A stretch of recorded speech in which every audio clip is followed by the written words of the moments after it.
नमस्कार दोस्तों, स्वागत है हमारे चैनल पर। आज आप सुनने जा रहे मुंशी प्रेमचंद जी की लिखी कहानी जिसका शीर्षक है नाग पूजा। प्रातः काल था। आषाढ़ का पहला दोंगड़ा निकल गया था। कीट पतंग चारों तरफ रेंगते दिखाई देते थे। तिलोत्तमा ने वाटिका की ओर देखा तो वृक्ष और पौधे ऐसे निखर गए थे जैसे साबुन से मैले कपड़े निखर जाते हैं। उन पर एक विचित्र आध्यात्मिक शोभा छाई हुई थी, मानो योगीवर आनंद में मग्न पड़े हों। चिड़ियों में असाधारण चंचलता थी। डाल डाल पात पात चहकती फिरती थीं। तिलोत्तमा बाग में निकल आई।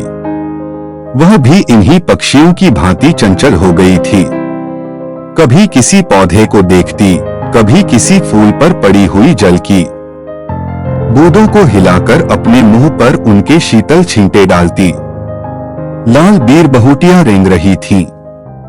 वह उन्हें चुनकर हथेली पर रखने लगी। सहसा उसे एक काला बृहत्काय सांप रेंगता दिखाई दिया। उसने चिल्लाकर कहा, अम्मा, नाग जी जा रहे हैं, लाओ थोड़ा सा दूध उनके लिए कटोरे में रख दूं। अम्मा ने कहा, जाने दो बेटी, हवा खाने निकले होंगे। तिलोत्तमा गर्मियों में कहां चले जाते हैं? दिखाई नहीं देते। मां कहीं जाते नहीं बेटी, अपनी बाबी में पड़े रहते हैं। तिलोत्तमा और कहीं नहीं जाते।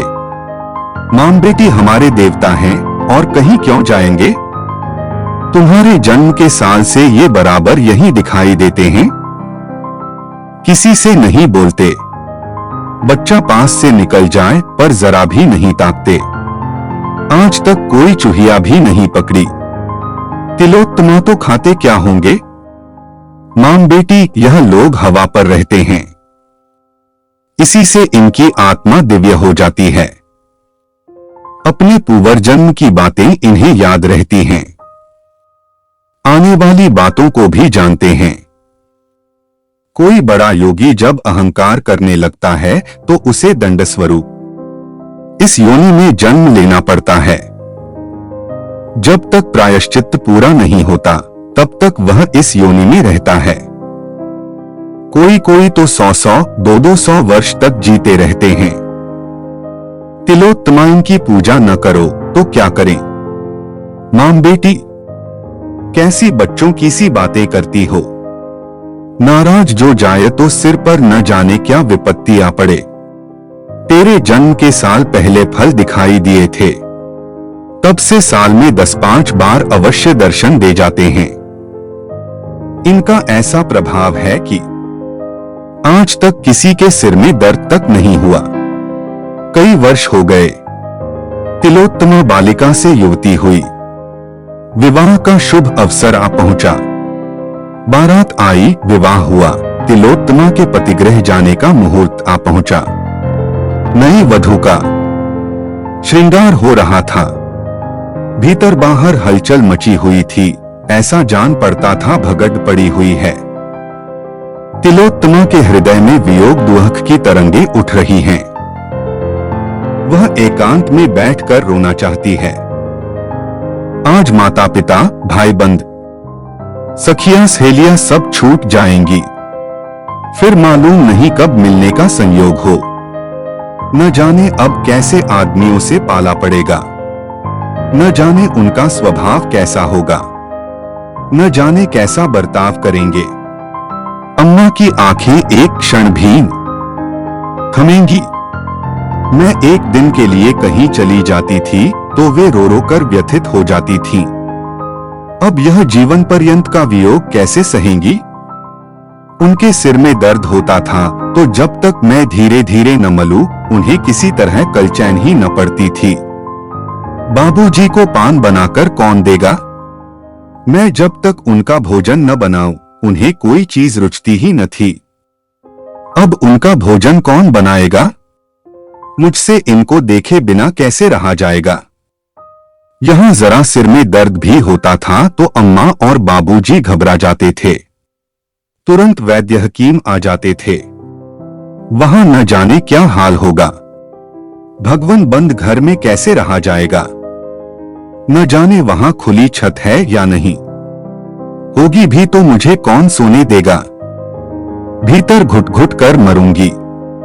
जगने में जरा देर हो जाएगी तो ताने मिलेंगे। यहां सुबह को कोई जगाता था तो अम्मा कहती थी सोने दो। कच्ची नींद जाग जाएगी तो सिर में पीड़ा होने लगेगी। वहां व्यंग्य सुनने पड़ेंगे। बहू आलसी है, दिन भर खाट पर पड़ी रहती है। वे पति तो बहुत सुशील मालूम होते हैं। हाँ, कुछ अभिमानी अवश्य हैं। कहीं उनका स्वभाव निठुर हुआ तो। सहसा उसकी माता ने आकर कहा, बेटी तुमसे एक बात कहने की याद न रही। वहां नाग पूजा अवश्य करती रहना। घर के और लोग चाहे मना करें, पर तुम इसे अपना कर्तव्य समझना। अभी मेरी आंखें जरा जरा झपक गई थीं। नाग बाबा ने स्वप्न में दर्शन दिए। तिलोत्तमा मां, मुझे भी उनके दर्शन हुए हैं, पर मुझे तो उन्होंने बड़ा विकराल रूप दिखाया। बड़ा भयंकर स्वप्न था। मां देखना, तुम्हारे घर में कोई सांप न मारने पाए। यह मंत्र नित्य अपने पास रखना। तिलोत्तमा अभी कुछ जवाब न देने पाई थी कि अचानक बारात की ओर से रोने के शब्द सुनाई दिए। एक क्षण में हाहाकार मच गया। भयंकर शोक घटना हो गई। वर को सांप ने काट लिया। वह बहू को विदा कराने आ रहा था। पालकी में मसंद के नीचे एक काला सांप छिपा हुआ था। वर ज्यों ही पालकी में बैठा, सांप ने काट लिया। चारों ओर कोहराम मच गया। तिलोत्तमा पर तो मानो वज्रपात हो गया।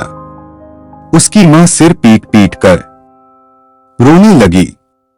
उसके पिता बाबू जगदीश चंद्र मूर्छित होकर गिर पड़े। हृदरोग से पहले ही से ग्रस्त थे। झाड़फूंक करने वाले आए, डॉक्टर बुलाए गए, पर विष घातक था। जरा देर में वर के होंठ नीले पड़ गए, नख काले हो गए, मूर्छा आने लगी। देखते देखते शरीर ठंडा पड़ गया। इधर उषा की लालिमा ने प्रकृति को आलोकित किया, उधर टिमटिमाता हुआ दीपक बुझ गया। जैसे कोई मनुष्य बोरों से लदी हुई नाव पर बैठा हुआ मन में झुंझलाता है कि यह और तेज क्यों नहीं चलती, कहीं आराम से बैठने की जगह नहीं, यह इतनी हिल क्यों रही है, मैं व्यर्थ ही इसमें बैठा। पर अकस्मात नाव को भंवर में पड़ते देखकर उसके मस्तूल से चिपट जाता है। वही दशा तिलोत्तमा की हुई। अभी तक वह वियोग दुख में ही मग्न थी, ससुराल के कष्टों और दुर्व्यवस्थाओं की चिंताओं में पड़ी हुई थी। पर अब उसे होश आया कि इस नाव के साथ मैं भी डूब रही हूं। एक क्षण पहले वह कदाचित जिस पुरुष पर झुंझला रही थी, जिसे लुटेरा और डाकू समझ रही थी, वह अब कितना प्यारा था। उसके बिना अब जीवन एक दीपक था, बुझा हुआ। एक वृक्ष था, फल फूल विहीन। अभी एक क्षण पहले वह दूसरों की ईर्ष्या का कारण थी, अब दया और करुणा की। थोड़े ही दिनों में उसे ज्ञात हो गया कि मैं पतिविहीन होकर संसार के सब सुखों से वंचित हो गई। एक वर्ष बीत गया। जगदीश चंद्र पक्के धर्मावलंबी आदमी थे, पर तिलोत्तमा का वैधव्य उनसे न सहा गया। उन्होंने तिलोत्तमा के पुनर्विवाह का निश्चय कर लिया। हंसने वालों ने तालियां बजाई, पर जगदीश बाबू ने हृदय से काम लिया। तिलोत्तमा पर सारा घर जान देता था। उसकी इच्छा के विरुद्ध कोई बात न होने पाती, यहाँ तक कि वह घर की मालकिन बना दी गई थी। सभी ध्यान रखते कि उसका रंज ताजा न होने पाए, लेकिन उसके चेहरे पर उदासी छाई रहती थी, जिसे देखकर लोगों को दुहक होता था। पहले तो मां भी इस सामाजिक अत्याचार पर सहमत न हुई, लेकिन बिरादरी वालों का विरोध ज्यों-ज्यों बढ़ता गया, उसका विरोध ढीला पड़ता गया। सिद्धांत रूप से तो प्रायः किसी को आपत्ति न थी, किंतु उसे व्यवहार में लाने का साहस किसी में न था। कई महीनों के लगातार प्रयास के बाद एक कुलीन सिद्धांतवादी सुशिक्षित वर मिला। उसके घर वाले भी राजी हो गए। तिलोत्तमा को डोट समाज में अपना नाम बिकते देखकर दुहक होता था। वह मन में कुढ़ती थी कि पिताजी नाहक मेरे लिए समाज में नक्कू बन रहे हैं। अगर मेरे भाग्य में सुहाग लिखा होता तो यह वज्र ही क्यों गिरता। उसे कभी कभी ऐसी शंका होती थी कि मैं फिर विधवा हो जाऊंगी। जब विवाह निश्चित हो गया और वर की तस्वीर उसके सामने आई तो उसकी आंखों में आंसू भर आए। चेहरे से कितनी सज्जनता, कितनी दृढ़ता, कितनी विचारशीलता टपकती थी। वह चित्र को डोट लिए हुए माता के पास गई और शर्म से सिर झुकाकर बोली, अम्मा मुझे मुंह तो न खोलना चाहिए, पर अवस्था ऐसी आ पड़ी है कि बिना मुंह खोले रहा नहीं जाता। आप बाबूजी को मना कर दें। मैं जिस दशा में हूं संतुष्ट हूं। मुझे ऐसा भय हो रहा है कि अब की फिर वही शोक घटना। मां ने सहमी हुई आंखों से देखकर कहा, बेटी कैसी अशकुन की बात मुंह से निकाल रही हो। तुम्हारे मन में भय समा गया है, इसी से यह भ्रम होता है। जो होनी थी वह हो चुकी। अब क्या ईश्वर तुम्हारे पीछे पड़े ही रहेंगे। तिलोत्तमा, मुझे तो ऐसा मालूम होता है। मां क्यों, तुम्हें ऐसी शंका क्यों होती है। तिलोत्तमान जाने क्यों। कोई मेरे मन में बैठा हुआ कह रहा है कि फिर अनिष्ट होगा। मैं प्रायः नित्य डरावने स्वप्न देखा करती हूँ। रात को मुझे ऐसा जान पड़ता है कि कोई प्राणी जिसकी सूरत सांप से बहुत मिलती जुलती है मेरी चारपाई के चारों ओर घूमता है। मैं भय के मारे चुप्पी साध लेती हूँ, किसी से कुछ कहती नहीं। मां ने समझा यह सब भ्रम है। विवाह की तिथि नियत हो गई। यह केवल तिलोत्तमा का पुनःसंस्कार न था, बल्कि समाज सुधार का एक क्रियात्मक उदाहरण था। समाज सुधारकों के दल दूर से विवाह में सम्मिलित होने के लिए आने लगे। विवाह वैदिक रीति से हुआ। मेहमानों ने खूब व्याख्यान दिए, पत्रों ने खूब आलोचनाएं की। बाबू जगदीश चंद्र के नैतिक साहस की सराहना होने लगी। तीसरे दिन बहू के विदा होने का मुहूर्त था। जनवासे में यथासाध्य रक्षा के सभी साधनों से काम लिया गया था। बिजली की रोशनी से सारा जनवासा दिनसा हो गया था। भूमि पर रेंगती हुई चींटी भी दिखाई देती थी। केशों में न कहीं शिकन थी, न सिलवट और न झोल। शामियाने के चारों तरफ कनातें खड़ी कर दी गई थीं। किसी तरफ से कीड़ों मकोड़ों के आने की संभावना न थी, पर भावी प्रबल होती है। प्रातःकाल के 4 बजे थे। तारागणों की बारात विदा हो रही थी। बहू की विदाई की तैयारी हो रही थी। एक तरफ शहनाइयां बज रही थीं, दूसरी तरफ से विलाप की आर्तध्वनि उठ रही थी। पर तिलोत्तमा की आंखों में आंसू थे। समय नाजुक था। वह किसी तरह घर से बाहर निकल जाना चाहती थी। उसके सिर पर तलवार लटक रही थी। रोने और सहेलियों से गले मिलने में कोई आनंद न था। जिस प्राणी का फोड़ा चिलक रहा हो उसे जर्राह का घर बाग में सैर करने से ज्यादा अच्छा लगे तो क्या आश्चर्य है। वर को लोगों ने जगाया। बाजा बजने लगा। वह पालकी में बैठने को चला कि वधू को विदा करा लाए, पर जूते में पैर डाला ही था कि चीख मारकर पैर खींच लिया। मालूम हुआ पांव चिंगारियों पर पड़ गया। देखा तो एक काला सांप जूते में से निकलकर रेंगता चला जाता था। देखते देखते गायब हो गया। वर ने एक सर्द आह भरी और बैठ गया। आंखों में अंधेरा छा गया। एक क्षण में सारे जनवासे में खबर फैल गई। लोग दौड़ पड़े। औषधियां पहले ही रख ली गई थीं। सांप का मंत्र जानने वाले कई आदमी बुला लिए गए थे।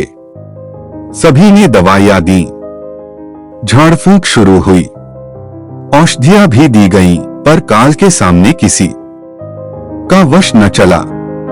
शायद मौत सांप का वेश धरकर आई थी। तिलोत्तमा ने सुना तो सिर पीट लिया।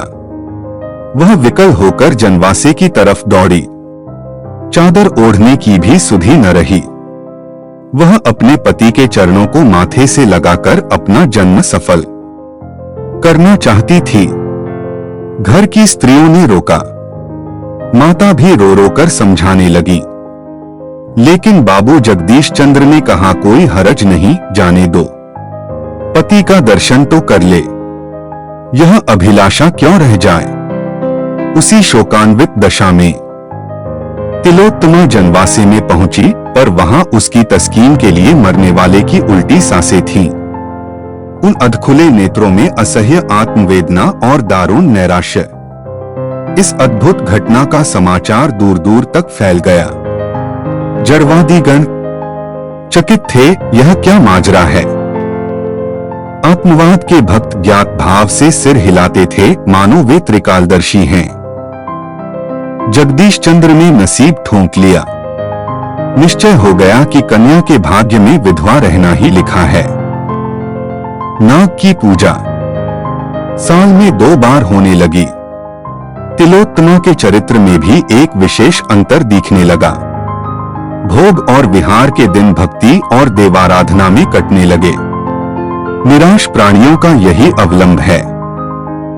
3 साल बीते थे कि ढाका विश्वविद्यालय के अध्यापक दयाराम ने इस किस्से को फिर ताजा किया। वे पशुशास्त्र के ज्ञाता थे। उन्होंने सांपों के आचार व्यवहार का विशेष रीति से अध्ययन किया। वे इस रहस्य को खोलना चाहते थे। जगदीश चंद्र को डोट विवाह का संदेशा भेजा। उन्होंने टालम टोल किया। दयाराम ने और भी आग्रह किया। लिखा, मैंने वैज्ञानिक अन्वेषण के लिए यह निश्चय किया है। मैं इस विषधर नाग से लड़ना चाहता हूं। वह अगर 100 दांत लेकर आए तो भी मुझे कोई हानि नहीं पहुंचा सकता। वह मुझे काटकर आप ही मर जाएगा। अगर वह मुझे काट भी ले तो मेरे पास ऐसे मंत्र और औषधियां हैं कि मैं एक क्षण में उसके विष को उतार सकता हूं। आप इस विषय में कुछ चिंता न कीजिए, मैं विष के लिए अजेय हूं। जगदीश चंद्र को अब कोई उज़र न सूझा। हाँ, उन्होंने एक विशेष प्रयत्न यह किया कि ढाके में ही विवाह हो। अतएव वे अपने कुटुंबियों को साथ लेकर विवाह के 1 सप्ताह पहले गए। चलते समय अपने संदूक, बिस्तर आदि खूब देखभाल कर रखे कि सांप कहीं उनमें छिपकर न बैठ जाए। शुभ लग्न में विवाह संस्कार हो गया। तिलोत्तमा विकल हो रही थी। मुख पर एक रंग आता था, एक रंग जाता था, पर संस्कार में कोई विघ्न बाधा न पड़ी। तिलोत्तमा रोध होकर ससुराल गई। जगदीश चंद्र घर लौट आए, पर ऐसे चिंतित थे जैसे कोई आदमी सराय में खुला हुआ संदूक छोड़कर बाजार चला जाए। तिलोत्तमा के स्वभाव में अब एक विचित्र रूपांतर हुआ। वह औरों से हंसती बोलती, आराम से खाती पीती, सैर करने जाती, थिएटरों और अन्य सामाजिक सम्मेलनों में शरीक होती। इन अवसरों पर प्रोफेसर दयाराम से भी बड़े प्रेम का व्यवहार करती, उनके आराम का बहुत ध्यान रखती। कोई काम उनकी इच्छा के विरुद्ध न करती। कोई अजनबी आदमी उसे देखकर कह सकता था, गृहिणी हो तो ऐसी हो।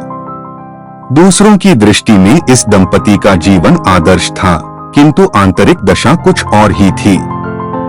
उनके साथ शयनागार में जाते ही उसका मुख विकृत हो जाता, भौहें तन जाती, माथे पर बल पड़ जाते, शरीर अग्नि की भांति जलने लगता, पलकें खुली रह जाती, नेत्रों से ज्वाला सी निकलने लगती और उसमें से झुलसती हुई लपटें निकलती, मुख पर कालिमा छा जाती और यद्यपि स्वरूप में कोई विशेष अंतर न दिखाई देता, पर न जाने क्यों भ्रम होने लगता, यह कोई नागिन है। कभी कभी वह फुंकारने भी लगती। इस स्थिति में दयाराम को उसके समीप जाने या उससे कुछ बोलने की हिम्मत न पड़ती। वे उसके रूपलावण्य पर मुग्ध थे, किंतु इस अवस्था में उन्हें उससे घृणा होती। उसे इसी उन्माद के आवेग में छोड़कर बाहर निकल आते। डॉक्टरों से सलाह ली, स्वयं इस विषय की कितनी ही किताबों का अध्ययन किया, पर रहस्य कुछ समझ में न आया। उन्हें भौतिक विज्ञान में अपनी अल्पज्ञता स्वीकार करनी पड़ी। उन्हें अब अपना जीवन असह्य जान पड़ता। अपने दुस्साहस पर पछताते। नाहक इस विपत्ति में अपनी जान फंसाई। उन्हें शंका होने लगी कि अवश्य कोई प्रेतलीला है। मिथ्यावादी न थे, पर जहां बुद्धि और तर्क का कुछ वश नहीं चलता, वहां मनुष्य विवश होकर मिथ्यावादी हो जाता है। शनैः शनैः उनकी यह हालत हो गई कि सदैव तिलोत्तमा से सशंक रहते। उसका उन्माद, विकृत मुखाकृति उनके ध्यान से न उतरते। डर लगता कि कहीं यह मुझे मार न डाले। न जाने कब उन्माद का आवेग हो। यह चिंता हृदय को व्यथित किया करती। हिप्नोटिज्म, विद्युत शक्ति और कई नए आरोग्य विधानों की परीक्षा की गई। उन्हें हिप्नोटिज्म पर बहुत भरोसा था, लेकिन जब यह योग भी निष्फल हो गया तो वे निराश हो गए। एक दिन प्रोफेसर दयाराम किसी वैज्ञानिक सम्मेलन में गए हुए थे। लौटे तो 12 बज गए थे। वर्षा के दिन थे। नौकर चाकर सो रहे थे। वे तिलोत्तमा के शयनगृह में यह पूछने गए कि मेरा भोजन कहाँ रखा है। अंदर कदम रखा ही था कि तिलोत्तमा के सिरहाने की ओर उन्हें एक अति भीमकाय काला सांप बैठा हुआ दिखाई दिया। प्रो साहब चुपके से लौट आए। अपने कमरे में जाकर किसी औषधि की एक खुराक पी और पिस्तौल तथा सांगा लेकर फिर तिलोत्तमा के कमरे में पहुंचे। विश्वास हो गया कि यह वही मेरा पुराना शत्रु है। इतने दिनों में टोह लगाता वह यहां आ पहुंचा, पर इसे तिलोत्तमा से क्यों इतना स्नेह है। उसके सिरहाने यूं बैठा हुआ है मानो कोई रस्सी का टुकड़ा है। यह क्या रहस्य है। उन्होंने सांपों के विषय में बड़ी अद्भुत कथाएं पढ़ी और सुनी थीं, पर ऐसी कुतूहलजनक घटना का उल्लेख कहीं न देखा था। वे इस भांति सशस्त्र होकर फिर कमरे में पहुंचे तो सांप का पता न था। हाँ, तिलोत्तमा के सिर पर भूत सवार हो गया था। वह बैठी हुई आग्नेय नेत्रों से द्वार की ओर ताक रही थी। उसके नयनों से ज्वाला निकल रही थी, जिसकी आंच 2 गज तक लगती। इस समय उन्माद अतिशय प्रचंड था। दयाराम को देखते ही बिजली की तरह उन पर टूट पड़ी और हाथों से आघात करने के बदले उन्हें दांतों से काटने की चेष्टा करने लगी। इसके साथ ही अपने दोनों हाथ उनकी गर्दन में डाल दिए। दयाराम ने बहुतेरा चाहा, एड़ी चोटी तक का जोर लगाया कि अपना गला छुड़ा लें, लेकिन तिलोत्तमा का बाहुपाश प्रतिक्षण सांप की केरली की भांति कठोर एवं संकुचित होता जाता था। उधर यह संदेह था कि इसने मुझे काटा तो कदाचित इसे जान से हाथ धोना पड़े। उन्होंने अभी जो औषधि पी थी वह सर्प विष से अधिक घातक थी। इस दशा में उन्हें यह शोकमय विचार उत्पन्न हुआ, यह भी कोई जीवन है कि दंपति का उत्तरदायित्व तो सब सिर पर सवार, पर उसका सुख नाम का नहीं, उल्टे रात दिन जान का खटका। यह क्या माया है। वह सांप कोई प्रेत तो नहीं है जो इसके सिर आकर यह दशा कर दिया करता है। कहते हैं ऐसी अवस्था में रोगी पर जो चोट की जाती है वह प्रेत पर ही पड़ती है। नीची जातियों में इसके उदाहरण भी देखे हैं।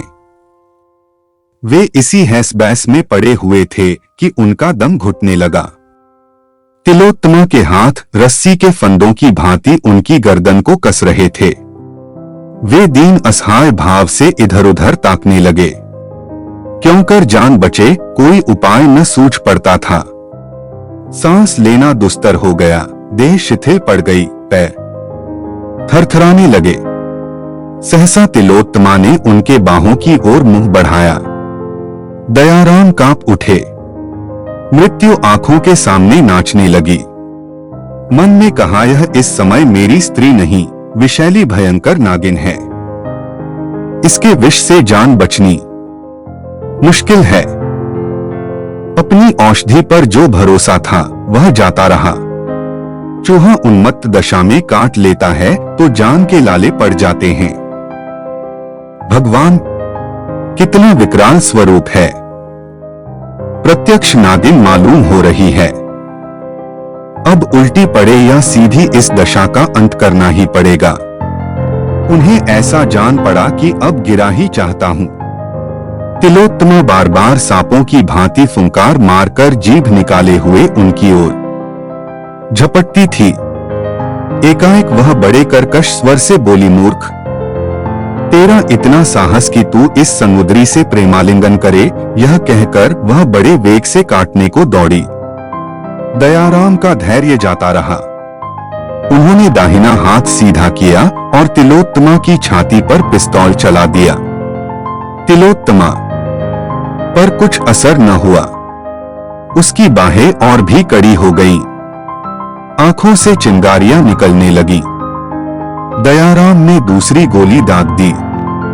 यह चोट पूरी पड़ी। तिलोत्तमा का बाहुबंधन ढीला पड़ गया। एक क्षण में उसके हाथ नीचे को लटक गए, सिर झुक गया और वह भूमि पर गिर पड़ी। तब वह दृश्य देखने में आया जिसका उदाहरण कदाचित अलिफ लैला और चंद्रकांता में भी न मिले। वहीं पलंग के पास जमीन पर एक काला दीर्घकाय सर्प पड़ा तड़प रहा था। उसकी छाती और मुंह से खून की धारा बह रही थी। दयाराम को अपनी आंखों पर विश्वास न आता था। यह कैसी अद्भुत प्रेतलीला थी। समस्या क्या है? किससे पूछूं? इस तिलस्म को तोड़ने का प्रयत्न करना मेरे जीवन का एक कर्तव्य हो गया। उन्होंने सांगे से सांप की देह में एक कोचा मारा और फिर वे उसे लटकाए हुए आंगन में लाए। बिल्कुल बेदम हो गया था। उन्होंने उसे अपने कमरे में ले जाकर एक खाली संदूक में बंद कर दिया। उसमें भुस भरवाकर बरामदे में लटकाना चाहते थे। इतना बड़ा गेहूवन सांप किसी ने न देखा होगा। तब वे तिलोत्तमा के पास गए। डर के मारे कमरे में कदम रखने की हिम्मत न पड़ती थी। हाँ, इस विचार से कुछ तस्कीन होती थी कि सर्प प्रेत मर गया है तो उसकी जान बच गई होगी। इस आशा और भय की दशा में वे अंदर गए तो तिलोत्तमा आईने के सामने खड़ी केश सवार रही थी। दयाराम को मानो चारों पदार्थ मिल गए। तिलोत्तमा का मुखकमल खिला हुआ था। उन्होंने कभी उसे इतना प्रफुल्लित न देखा था। उन्हें देखते ही वह उनकी ओर प्रेम से चली और बोली, आज इतनी रात तक कहाँ रहे? दयाराम प्रेमोन्मत्त होकर बोले, एक जलसे में चला गया था। तुम्हारी तबीयत कैसी है? कहीं दर्द नहीं है? तिलोत्तमा ने उनको आश्चर्य से देखकर पूछा, तुम्हें कैसे मालूम हुआ? मेरी छाती में ऐसा दर्द हो रहा है जैसे चिलक पड़ गई हो।